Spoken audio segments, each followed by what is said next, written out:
I don't look very presentable right now. When do I ever? I haven't got ready for the day yet, but something is weighing on my mind and I wanted to talk about it now. So it's in relation to some discussions that were had and some things that were said which I think were the wrong thing to say in a support group setting based on some feelings that I had shared.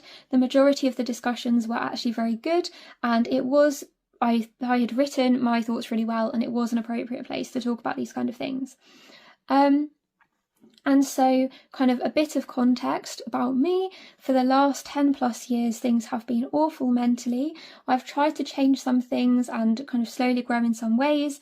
But when you feel triggered by something, you can easily go back to a previous mindset. A lot of stuff has been because I haven't had diagnoses or therefore the supports growing up, and so the way that I've perceived the world and experienced the world has left me feeling quite traumatised. I've also been around some people and in some environments which the pressure has just caused a lot of issues, and a lot of things have been made to seem like life or death when they weren't.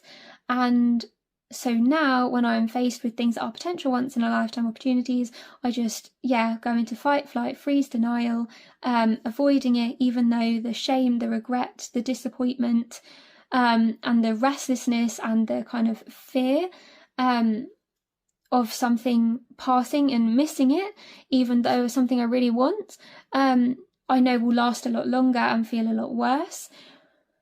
But I will just procrastinate my way out of stuff because things are really difficult. I have realised that I am more capable of things than I originally thought. But yeah, I think when everybody else has had a 20 plus year head start on life and you're just starting in your mid-20s to actually deal with life, it can be tricky. Anyway, so somebody said,